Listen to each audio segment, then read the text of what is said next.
Selamat pagi semuanya.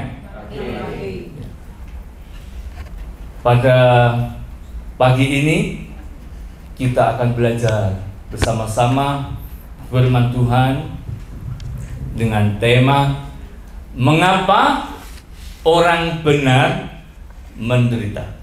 Ini pertanyaan yang terus-menerus seringkali ditanyakan, bahkan oleh orang-orang yang percaya. Bahkan kita sering mendengar, kok orang baik cepat mati, kan gitu ya. Kok orang jahat panjang umur bencekno, tipu sana tipu sini jahat banget malah panjang usia. Orang-orang baik kok malah kena COVID cepat mati, kan begitu. Nah, kita akan belajar mengapa orang benar menderita. Ini pertanyaan yang penting dan harus kita tahu. Supaya apa? Supaya kita tidak putus asa di saat hidup menghadapi penderitaan. Tentu harapan kita hidup tanpa penderitaan. Penderitaan itu seringkali dihindari orang. Tapi apakah kita sebagai orang percaya harus bersikap demikian? Biar kita mengerti pengajaran firman Tuhan tentang orang benar menderita. Saya lihat wajah-wajah sini jadi tidak bersahabat kalau kita ngomong penderitaan ya. Senyumnya sudah mulai hilang, maunya berkat-berkat ya. Kita akan belajar firman Tuhan pada pagi ini biar kita menyiapkan konsentrasi, karena khotbah pengajaran ada khotbah penderitaan. Kenapa? Harus konsentrasi harus konsentrasi dan menyimak dengan baik. Beda dengan khotbah-khotbah yang motivasi ya, itu melegakan telinga tapi tidak memberi akar yang kuat di dalam firman Tuhan. Kalau orang mengerti mengapa orang benar menderita, maka di saat kita menghadapi kenyataan hidup yang tidak sesuai dengan kita harapkan, kita mengalami penderitaan lembah kekelaman, kita tidak akan mundur, karena kita tahu maksud daripada penderitaan yang Tuhan izinkan. Mazmur, saya awali dengan Mazmur pasal 34 ayat 20. Kemalangan orang benar banyak, tetapi Tuhan melepaskan dia dari semuanya itu. Saya ulangi lagi, kemalangan itu dalam bahasa Ibrani ra'ot, yaitu kesulitan, penderitaan, bencana atau tekanan hidup. Orang benar banyak. Ternyata penderitaan orang benar, Alkitab ngomong banyak, bukan sedikit loh, banyak. Tetapi Tuhan melepaskan dia, natsal, artinya menarik keluar, membebaskan dengan kuasa dari semuanya itu. Maunya kita kan tidak ada penderitaan kalau bisa. Tapi percaya, setiap penderitaan pasti ujung-ujungnya ada jalan keluar. Tapi maunya manusia kan tidak usah penderitaan aja gitu. Untuk apa? Tapi Tuhan mengendaki itu pasti ada maksud dan tujuan. Pertanyaan adalah, apakah orang benar harus, saya garis bawahi, harus mengalami penderitaan?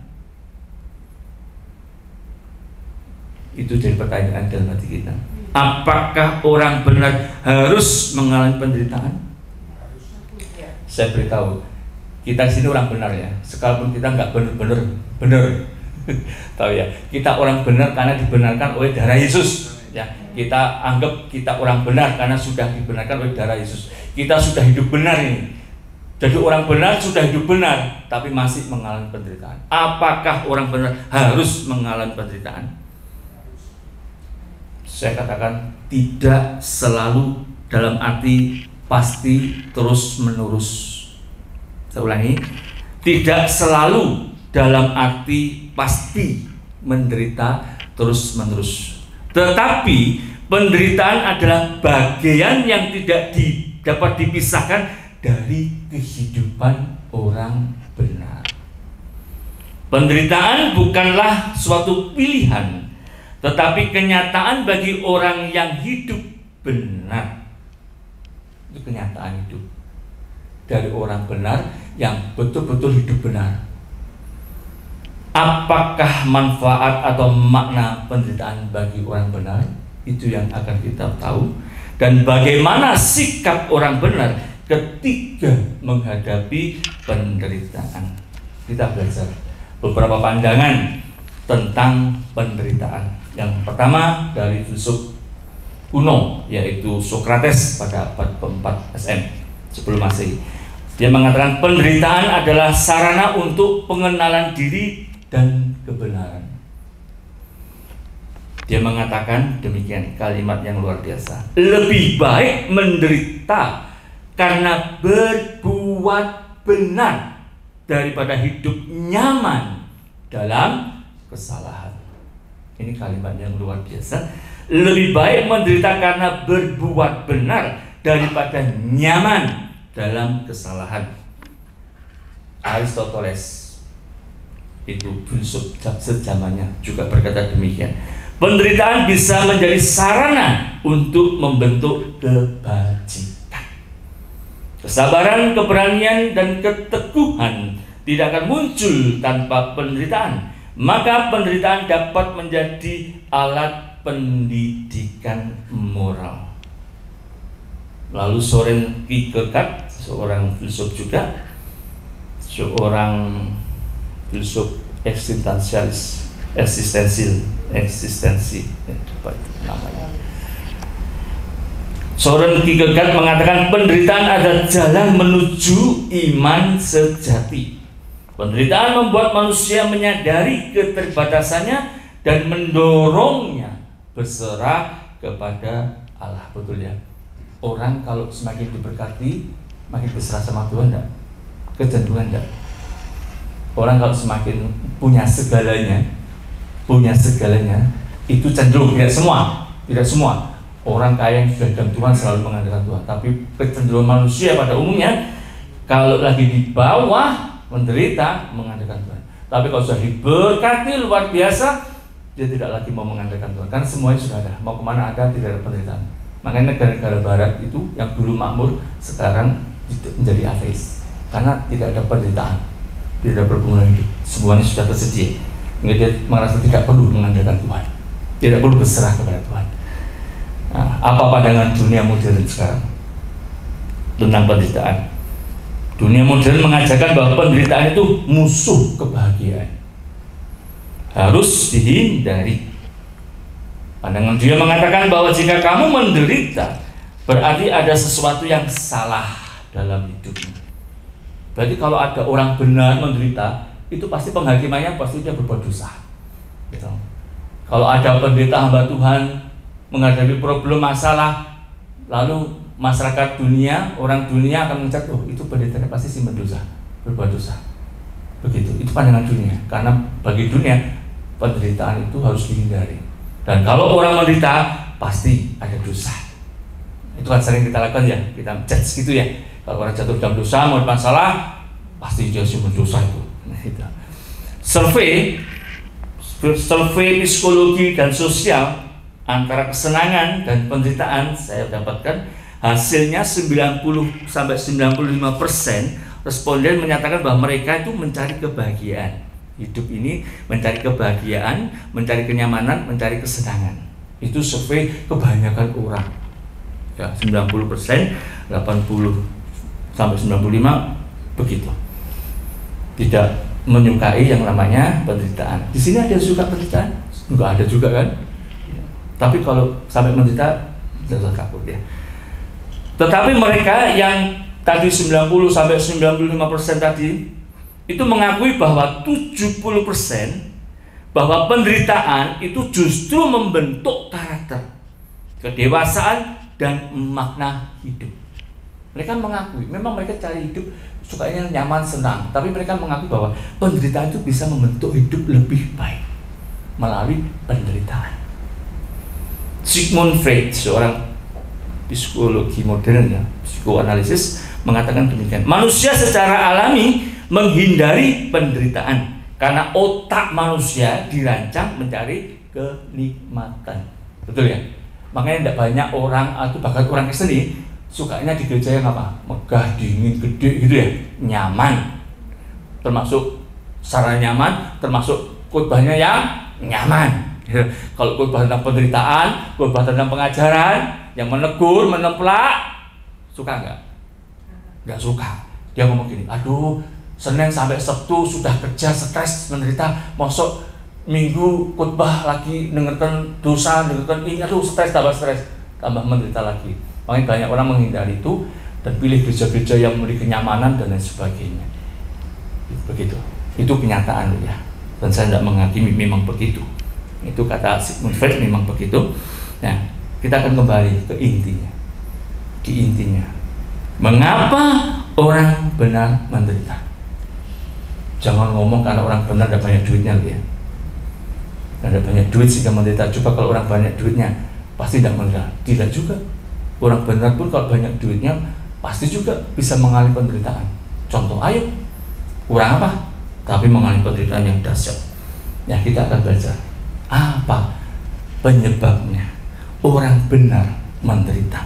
Pertama, karena orang benar berada di tempat yang salah, betul ya? Karena orang benar berada di tempat dan waktu yang salah. Coba kalau orang benar hidupnya di surga, ada masalah, ada berita enggak? Enggak ya. Nah, karena orang benar berada di tempat dan waktu yang salah. Orang benar tuh hidup tinggal di dunia yang jahat. Loh, kamu orang benar, hidup benar, tinggal di lingkungan jahat, menderita apa enggak? Pasti menderita. Kenapa? Dunia sudah jatuh ke dalam dosa. Kita ini tinggal di dunia yang sudah jatuh dalam dosa dan dikuasai oleh iblis.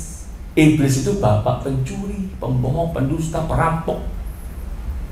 Iblis itu suka lihat orang benar menderita. Dia tidak suka lihat orang benar senang. 1 Yohanes pasal 5 ayat 19 berkata demikian. Kita tahu bahwa kita berasal dari Allah. Ini orang-orang benar itu berasal dari Allah. Sudah bertobat, terima Yesus, dibenarkan oleh darah Yesus. Dan seluruh dunia berada di bawah kuasa si jahat. Dunia ini penguasanya si jahat, iblis. Karena dunia sudah jatuh ke dalam dosa, maka timbul yang namanya kesengsaraan kutuk, susah bersalin dan lain sebagainya. Sebelum manusia jatuh ke dalam dosa, tidak ada.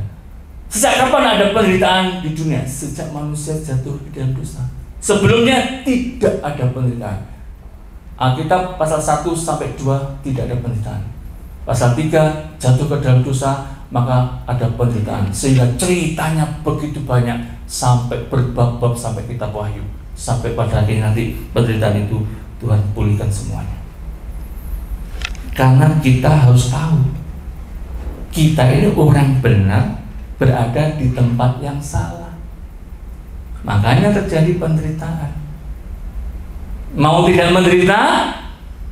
Mau? Mau? Ada yang mau angkat tangan? Kalau mau jangan tinggal di bumi, cepat kembali ke surga. Tidak ada penderitaan. Betul? Ini kenyataan, harus kita terima. Yang kedua, ketidakadilan dunia. Orang benar tinggal di dunia yang tidak adil, tentu menderita. Pengkhotbah pasal 8 ayat 14, ada suatu kesia-siaan yang terjadi di atas bumi. Ada orang benar yang menerima ganjaran yang seharusnya untuk orang fasik, dan ada orang fasik yang menerima ganjaran yang seharusnya untuk orang benar. Aku berkata, ini pun sia-sia. Jadi kan kadang-kadang kualik ya, orang benar malah banyak kelihatannya diberkati. Orang kembali kan? Berarti ini tes kita menyimak. Amin. Ini bukan karena pembicaraan salah, tapi ngetes kamu tuh simak apa tidak. Kalau tidak begitu kan tidak ada respon ya. Jadi dunia ini kan bolak-balik. Orang jahat, orang fasik banyak diberkati. Makanya sampai kitab Mazmur 7, aku iri melihat keberuntungan orang fasik. Mereka gemuk-gemuk, golek duit gampang. Tiba-tiba sangat ibu sini. Ya. Tapi akhir mereka masuk ngomong kebinasaan. Dunia ini kan memang bolak-balik ya. Kita yang kerja jujur, kerja sungguh-sungguh, hidup menjaga kekudusan, kesucian, gak suki-suki. Betul. Ada yang angkat tangan enggak? Enggak ada ya. Itu kenyataan hidup. Sehingga kadang-kadang orang bos bucela, untuk apalah aku hidup benar ya. hidup menjaga kekudusan, kesucian, hidup jujur, kok nggak diberkati, kok terus Senin Kemis gitu, kok hidup tidak berlimpah, hanya pas-pasan gitu. Ya. Habakuk pasal 1 ayat 2-4 berkata demikian. Berapa lama lagi ya Tuhan? Ini seruan seorang nabi ya, namanya Habakuk. Aku berteriak tetapi tidak kau dengar. Sebab hukum menjadi tumpul dan keadilan tidak pernah muncul. Sebab orang fasik mengepung orang benar. Itulah sebabnya keadilan muncul terbalik. Kita mendengar istilah bahwa hukum itu tajam ke bawah, tumpul ke atas. Itulah dunia, tidak ada keadilan. Dan ada orang ngomong, tempat yang paling tidak adil adalah tempat pengadilan. Banyak orang mengharapkan pengadilan memberikan keadilan, ternyata malah diputar balikan. Tidak ada keadilan yang betul-betul adil di muka bumi ini. Itu kenyataan, sehingga itu kadang-kadang membuat orang benar menderita. Yang berikut, dunia yang sudah jatuh ke dalam dosa itu menolak kebenaran. Yohanes pasal 15 ayat 18-19. Jika dunia membenci kamu, ingatlah bahwa ia telah lebih dahulu membenci aku, yaitu membenci Yesus. Yesus siapa? Sang kebenaran. Sudah dibenci oleh dunia ini daripada kamu. Sekiranya kamu dari dunia, tentu dunia mengasihi kamu sebagai miliknya. Tetapi kamu, karena kamu bukan dari dunia, melainkan aku telah memilih kamu dari dunia. Sebab itulah dunia membenci kamu. Dunia membenci Yesus. Yesus siapa? Sang kebenaran. Maka kamu, kita, anak-anak Tuhan yang dibenarkan, kita orang benar, mau hidup dalam kebenaran pun banyak penderitaan, banyak dibenci orang. Betul, kita sudah berbuat baik, masih saja disalahgunakan, disalah mengerti orang.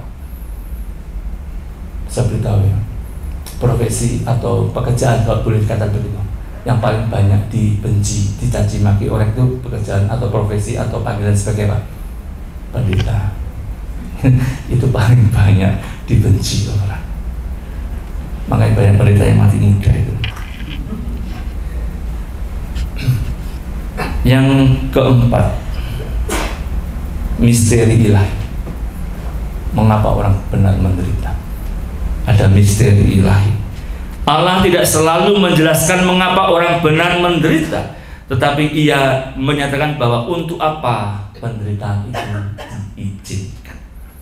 Tuhan tidak menjelaskan mengapa kamu menderita, tapi Tuhan selalu menyatakan untuk apa penderitaan itu diizinkan. Penderitaan menjadi alat kasih Allah untuk membentuk umatnya. Yesaya pasal 55 ayat 8-9 berkata demikian. Sebab rancanganku bukanlah rancanganmu, jalanmu bukanlah jalanku. Demikian firman Tuhan. Seperti tingginya langit dari bumi, demikian tingginya jalanku daripada jalanmu, rancanganku daripada rancanganmu. Ayub itu orang kaya. Dan orang kaya yang disebut Alkitab, dia orang saleh, orang jujur, orang yang takut akan Allah dan menjauhi kejahatan. Masih menderita. Bahkan penderitaannya selama di dunia ini belum ada yang seperti Ayub. Begitu menderita. Makanya banyak sahabat-sahabat yang ngomong, oh kamu pasti berbuat salah, oh pasti kamu berbuat dosa. Ayub akui aja. Ayub dalam keluh kesahnya berkata, mengapa Tuhan? Mengapa aku menderita? Kalau aku diuji, aku akan timbul seperti emas loh. Tapi apakah Tuhan menjawab mengapanya Ayub? Mengapa Ayub menderita? Tidak pernah terjawab. Tidak pernah Tuhan jawab. Tuhan menjawabnya justru dengan bertanya kepada Ayub, di manakah engkau Ayub ketika aku meletakkan dasar bumi? Apakah engkau tahu tahun hukum-hukum langit? Yang disebutkan di pasal 34. Tuhan menjawab mengapanya Ayub dengan suatu pertanyaan. Lalu Ayub pada akhirnya menyadari bahwa penderitaan yang dialami itu tidak seberapa dengan pengenalan yang dia dapat melalui penderitaan yang dia alami. Dia tidak lagi bertanya mengapa. Ayub berkata di pasal terakhir 42 ayat 5, hanya dari kata orang saja aku mendengar tentang Engkau, tetapi sekarang mataku sendiri memandang Engkau. Setelah Ayub mengalami penderitaan, dia mengalami Tuhan. Tuhan ada, hadir dalam penderitaannya, sehingga dia tidak lagi bertanya mengapa Tuhan aku menderita. Dari situ dia mengatakan bahwa pengenalan kepada Tuhan, pribadi Tuhan lebih penting dari sekedar penjelasan mengapa aku harus menderita. Pertanyaan kedua yang besar, untuk apa Tuhan mengizinkan orang benar menderita? Tuhan tidak kurang pekerjaan, Tuhan tidak coba-coba membuat orang benar menderita, tapi ada maksud. Tuhan punya tujuan mengizinkan orang benar menderita.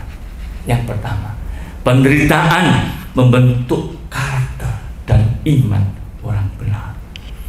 Kamu sudah dibenarkan oleh darah Yesus, betul kamu orang benar, tetapi kamu harus dibentuk karaktermu dan dibentuk imanmu melalui Tuhan mengizinkan penderitaan. Roma pasal 5 ayat 3-4. Dan bukan hanya itu saja, kita malah bermegah juga dalam kesengsaraan kita, karena kita tahu bahwa kesengsaraan itu menimbulkan ketekunan, dan ketekunan menimbulkan tahan uji, dan tahan uji menimbulkan pengharapan, dan pengharapan itu tidak mengecewakan, membentuk iman dan karakter kita. Penderitaan dipakai Tuhan untuk membentuk kesabaran kita, ketekunan kita sebagai orang-orang benar. Penderitaan sebagai ujian dan pemulihan iman. 1 Petrus pasal 1 ayat 6-7. Banyak ayat, karena saya tidak mau mengajar berdasarkan asumsi saya pribadi.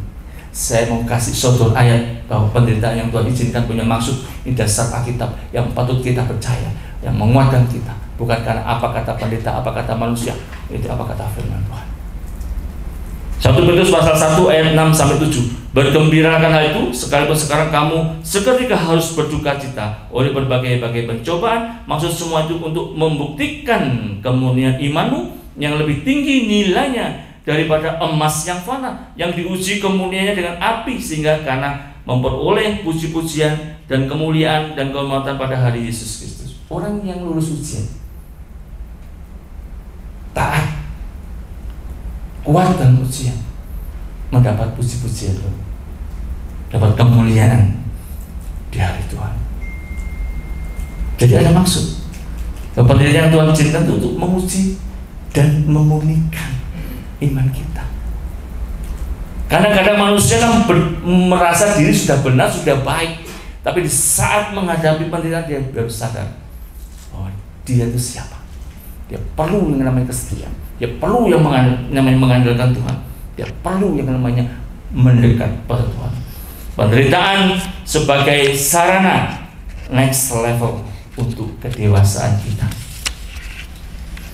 2 Korintus pasal 4 ayat 17 berkata demikian, sebab penderitaan ringan yang sekarang ini mengerjakan bagi kamu kemuliaan kekal yang melebihi segala-galanya, jauh lebih besar daripada penderitaan kami.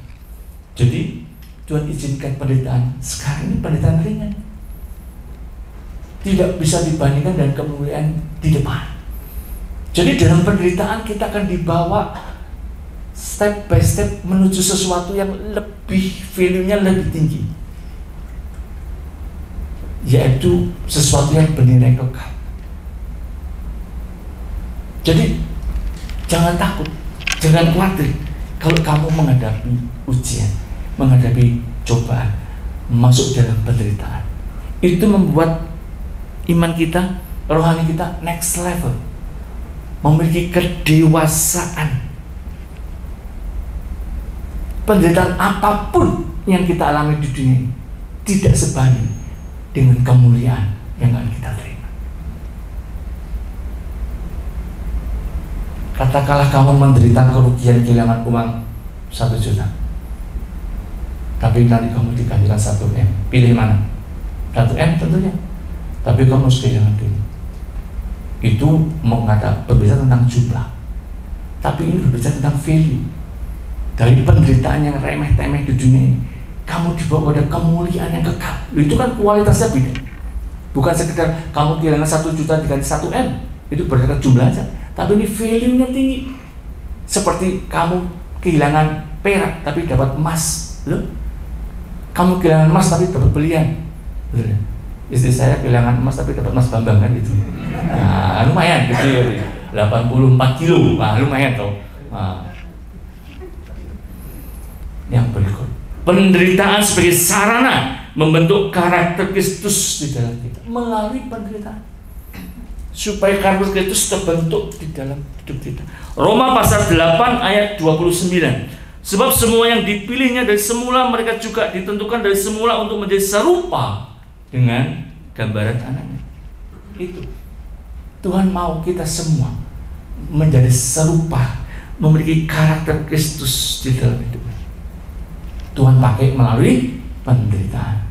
Apakah tidak bisa melalui berkat? Nanti ada survei. Bisa, tapi persentasenya kecil. Tetapi penderitaan itu persentasenya besar dan lebih mengena. Pelaut yang hebat dihasilkan dari laut tenang atau laut bergelora. Laut bergelora. Iman yang kuat, orang Kristen yang radikal, dihasilkan dari masa tenang atau masa pergolakan.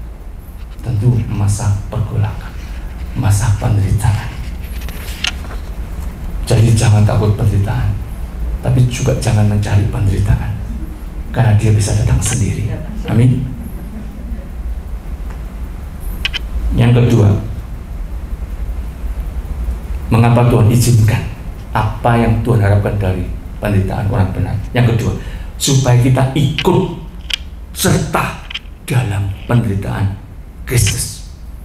Dalam bahasa Latinnya participatio, bukan sin, N-nya keliru. Participatio Kristi, ikut berpartisipasi dalam penderitaan Yesus, dan itu harus. Filipi pasal 1 ayat 29. Sebab kepada kita dikaruniakan bukan saja untuk percaya kepada Yesus, melainkan juga untuk, tidak ada yang paling jawab besar, melainkan juga untuk menderita. Bagi siapa? Bagi Yesus. Artinya kamu menderita bukan karena dosamu, bukan karena kejahatanmu, tapi menderita karena Yesus. 1 Petrus pasal 2 ayat 21. Sebab untuk itulah kamu dipanggil, karena Yesus pun telah menderita untuk kamu dan telah meninggalkan teladan bagi kamu supaya kamu mengikuti jejaknya. Mengikuti jejak Yesus. Yesus yang mati bagi kita, tapi dia taat, dia setia, memikul salib, tetap bersandar kepada Allah Bapa sampai tetelestai, sampai selesai. Itu yang harus kita teladani. Tuhan mau kita mengikuti jejaknya. Di saat menghadapi pergumulan penderitaan, kita bisa setia, bisa tabah, bisa tetap kuat imannya, tetap mengandalkan Tuhan. Itu teladan yang Tuhan berikan pada kita, yang harus kita ikuti jejaknya. Oleh karena itu, setiap orang percaya, yaitu orang yang benar, harus satu, mengikut Yesus dan memikul salibmu sendiri-sendiri. Setiap kita punya salib. Salib adalah ketidaknyamanan. Salib adalah penderitaan. Dan kita harus memikul salib kita dan ikut teladan Tuhan. Saat kamu menderita karena salib, kamu harus tetap setia, tetap taat, tetap mengandalkan Tuhan, tidak pernah menyerah, tidak pernah bersungut-sungut. Bahkan kalau kamu difitnah orang, kamu bisa mengatakan seperti Yesus, ampuni orang yang memfitnahku Tuhan, karena dia tidak tahu apa yang dia berbuat. Memang mulutnya comberan. Bisa nggak kita mengambil seperti itu? Itu teladan yang Tuhan harus kita ikuti, yang Tuhan berikan kepada kita. Kita harus mengalami keserupaan dengan Yesus. Kita orang benar, dibenarkan oleh kuasa darah Kristus. Kita harus memiliki keserupaan dengan Kristus. Jangan keserupaan dengan dunia. Kamu memang masih tinggal di dunia, tapi kamu bukan orang dunia. Kamu memang masih tinggal di dunia, tapi kamu sudah dipanggil dari dunia ini menuju terangnya yang ajaib. Makanya jangan serupa dengan dunia ini, apalagi koncoan dengan dunia ini. Karena firman Tuhan mengatakan, barang siapa bersahabat dengan dunia ini, menjadikan dia musuh Allah. Jadi kalau dunia membenci kamu, bersyukurlah, berarti kamu orang benar yang hidup benar. Kalau kamu orang benar yang hidup salah, banyak toleransinya, cari amannya, ya bisa aja menghindari penderitaan. Dan relakan hati dididik oleh Allah. Allah itu Bapak yang baik, mendidik anaknya. Mendidik. Seperti kita mendidik anak kita ya. Anak kita sekolahkan. Menderita tidak sebetulnya? Menderita loh, sekolah itu tidak gampang. Harus belajar, harus kerjakan tugas ini, apalagi sekolah kedokteran. Tambah stres itu. Tapi kan kita tetap menyekolahkan anak toh, dengan sekolah terbaik toh. Padahal sekolah itu menderita loh. Enak. Dasar sekolah nak, bapakmu sugih kok. Mangan cukup 7 turunan, ngapain sekolah? Mana ada orang seperti itu? Enggak ada toh. Tetap sekolahkan. Sekolah harus menghadapi teman yang bencana, harus ada tugas, harus bangun pagi, harus disiplin dan sebagainya. Itu penderitaan. Tapi kan itu kebaikan. Allah kita seperti itu, mendidik kita. Dan dunia ini sekolah kehidupan, harus kita jalani. Kalau kamu tidak lulus sama Tuhan, diher lagi kamu, diremedi lagi kamu. Makanya kalau kamu nggak taat dalam penderitaan, seperti bangsa Israel 40 tahun muter-muter di padang gurun, tidak lulus kamu. Kalau kamu nggak lulus ya di DO. Enggak lah, tapi dalam Tuhan tidak ada DO ya. Kamu muter-muter, penderitaanmu semakin panjang. Beda ya, kadang-kadang kita terlalu mengasihi anak. Kalau zaman sekarang ya, saya lihat orang tua itu terlalu memanjakan anak. Anak 3 susah 3. Anak sekolah sing bawa buku-buku susah nih. Lah susah nggak masuk mamai. Kalau ada tugas-tugas berat di rumah yang ngerjakan mamai. Dapat nilai jelek yang marah mamai. Mamai marah. Soalnya isi nabi koncoy materi dapat 10 kok kamu dapat 5. Gengsi mamanya. Saya punya mamah itu luar biasa. Anak 9 nyaris tidak punya pembantu, apalagi suster. Kenapa begitu? Karena menderita. Tapi penderitaan yang Tuhan izinkan. Anak 9 sekarang utuh, kuat, sukses diberkati Tuhan. Karena apa? Penderitaan. Coba kalau anak zaman sekarang dimanjakan dengan fasilitas, makan diantar, sepatu tali diikat, wajah kena keringat dilapkan sama susternya. Suster pernah lihat tuh, mau anaknya keringatan, suster sih ngelap. Wah, aku punya anak tak? Bunyi kan tuh, gemes kan. Makan daerah zaman sekarang, zaman saya tuh anak seperti generalis stroberi.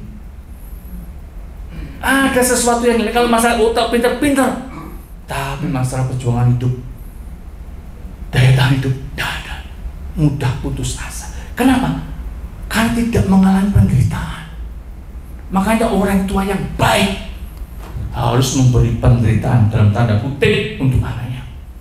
Sekolah belajar diri, tugas diri, buku siapkan sendiri, itu penderitaan. Tapi itu mendidik dia. Karena depan bukan semakin gampang, diperlukan generasi yang tangguh. Makanya Tuhan mendidik orang yang dikasih melalui apa? Penderitaan. Diizinkan mengalami penderitaan. Karena Tuhan tahu ke depan tidak lebih baik. Diperlukan orang-orang yang tangguh dan ujiannya harus melalui penderitaan. Betul? Kita orang-orang lama, didikan keras, tapi kita menjadi orang tangguh. Coba lihat sekarang anak muda dibully aja sudah bunuh diri. Orang yang tidak kuat satu rumah, bapak ibu anak bunuh diri. Itu kan kalau kita lihat, karena tidak pernah mengalami penderitaan. Kalau kita sudah mengalami penderitaan, menderita lagi, gak bingung, gak takut, gak khawatir, ya kan? Kita loh, sini pernah yang mengalami bingung kalau tidak punya duit? Pernah nggak? Tidak punya duit, bingung, stres, pernah nggak? Tidak pernah nggak? Karena saya nggak punya duit. Kalau sering punya duit, tidak punya duit sedikit, stresnya setengah mati. Betul? Kan tidak pernah dilatih, tidak punya duit. Nah, jadi kalau tidak punya duit ada baiknya, tidak membuat kita stres. Amin. Yang amin itu sering gitu. Jadi penderitaan bukan tanda kita ditinggalkan Tuhan. Penderitaan ada tanda ikut serta dalam kehidupan Kristus. Nah, yang ketiga, apa maksud Tuhan izinkan penderitaan? Supaya kita menjadi kesaksian di tengah-tengah dunia ini. Dan Matius pasal 5 ayat 10 dan 12 tadi, dia mau berbahagia sekalipun dicaci, dianiaya, itu menjadi kesaksian bagi dunia. Orang Kristen loh, tak caci maki, si bahagia, mengampuni, menjadi kesaksian. Tak sakiti, tidak balas. Tak doakan, tak kutuk, malah doa memberkati. Loh, gitu. Tak singgung, nggak tersinggung. Loh kan menjadi kesaksian. Sadrak Mesak Abednego dimasukkan dapur api, nggak takut, nggak mengutuk Tuhan, sampai Raja Nebukadnezar mengatakan tidak ada Allah seperti Allahnya dan Sadrak Mesak dan Abednego. Itu kan penderitaan menjadi kesaksian bagi dunia. Pakai penderitaan yang kita alami sekarang untuk menjadi kesaksian bagi kemuliaan Tuhan. Nah, quote-nya begini. Camkan ini quote. Kesetiaan dalam penderitaan lebih kuat daripada 1000 khotbah. Maksudnya gini, kamu dengarkan 1000 khotbah gak berubah-ubah karaktermu, tapi sekali kasih penderitaan bisa cepat berubah. Betul? Ini quote-nya. 1000 khotbah masih kalah dengan kesetiaan dalam penderitaan. Terus di khotbah sampai berganti penderitaan segonta-ganti, dari yang terkenal top tuwek omong perot sampai yang biasa gak rubah-rubah. Tapi di saat dia mengalami sakit penyakit, di saat mengalami penderitaan pekeluaran, dia sungguh-sungguh sama Tuhan. Pada khotbah itu mimiran itu penderitaannya supaya bertobat, tidak bertobat. Tapi dikasih sakit langsung dia bertobat, diizinkan sakit. Nah ini survei, ada survei ya. Nah, ini Bu, survei rohani, penderitaan atau berkat yang membentuk karakter seperti Kristus, Christ likeness. Nah kita lihat bobotnya bagaimana. 1, orang yang situasi hidupnya menderita, itu sakit, kegagalan, kehilangan, tekanan hidup, itu hasilnya 75-80% itu mengaku bahwa rohnya bertumbuh karena penderitaan. Keserupaannya dengan Kristus, dia akan menjadi orang lebih taat, lebih sabar, lebih tekun, lebih rendah hati, lebih bergantung sama Tuhan. Tapi orang yang situasi hidupnya menerima berkat besar, sukses hidupnya, berkelimpahan, doa dijawab, itu hasil survei 20-25% merasa dia lebih dekat sama Tuhan dalam masa kelimpahan. Dan keserupaan dengan Kristus, orang yang demikian mengalami berkat besar, dia bisa mengucap syukur, punya kerelaan memberi, punya sukacita, dan punya tanggung jawab rohani. Ini berdasarkan survei. Tapi orang yang tenang-tenang saja hidupnya, pokoknya mengalir, stabil, tidak ada penderitaan, tidak mau menderita, tapi juga tidak dapat berkat besar. Wes ngono wae. Itu hanya 10-15% merasa imannya bertumbuh. Bisa bertumbuh. Mau dengarkan khotbah kok. Bertumbuh. Tapi tidak mengalami penderitaan. Atau mungkin menolak penderitaan. Atau menghindari penderitaan. Nyaman-nyaman. Itu hanya 10-15%. Keserupaan dengan Kristus, ya, dia hanya punya kesetiaan dalam hal kecil, punya disiplin rohani, punya konsistensi berdoa. Ini hasil survei. Orang yang banyak menderita justru melejit cepat kedewasan rohani. Makanya firman Tuhan ngomong, yang pertama menjadi terakhir, yang terakhir menjadi pertama. Kenapa? Karena yang pertama merasa nyaman, sudahlah. Tapi orang-orang yang malah penderitaan cepat. Makanya tidak heran juga ya, kita lebih sering jemaat mendengarkan pendeta-pendeta yang mengalami penderitaan besar, ya, terus langsung wah gitu ya menang dari penderitaan besar, begini akhirnya fenomenal gitu ya. Itu yang dicari orang kan, ikut banyak dengarkan dong, wah hebat ya. Terjadi musisi, dulu dia menderita, dia tahu, wah keren. Itu yang laris. Tapi kalau khotbah pengajaran begini, ada yang ngantuk nggak? Ada yang ngantuk nggak? Kalau saya khotbah ngantuk keterlaluan. Jadi kurang keras suaranya maksudnya. Kalau khotbah pengajaran gini kan kurang menarik. Padahal ini yang membangun iman, membuat kita punya pengertian. Dan masing-masing proses Tuhan berikan pada kita. Nah, apa sih yang terjadi? Bentar lagi selesai, tenang aja. Saya tahu, makin lama khotbah makin panjang penderitaan kalian. Apa yang terjadi bila orang benar menyerah dalam penderitaan? Ketika seseorang menyerah di tengah penderitaan, yang sesungguhnya terjadi bukan hanya kelelahan fisik, tetapi terjadi krisis iman.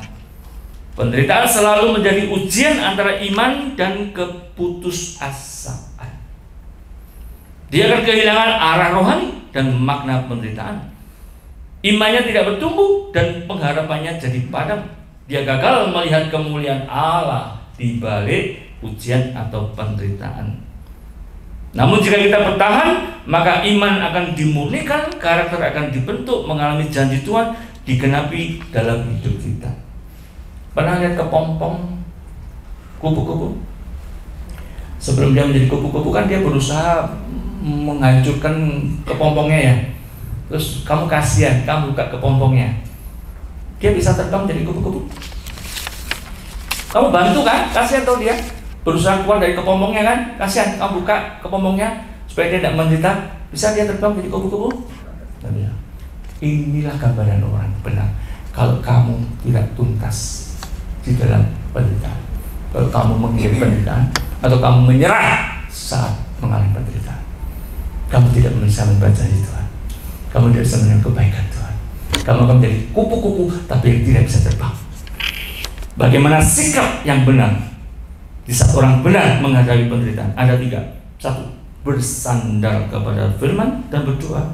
Karena itu tanda kerendahan hati, tanda penyerahan diri. Karena penyerahan diri, doa tidak pernah sia-sia. Yang kedua, pandang kepada Yesus, fokus pada pengharapan kekal, teladani Yesus, dia adalah teladan kesempurnaan. Di saat kamu menderita apapun, ingat Yesus, teladani Yesus. Tidak ada manusia yang lebih menderita dari Yesus. Manusia menderita bisa karena kesalahan, karena dia manusia berdosa dulunya.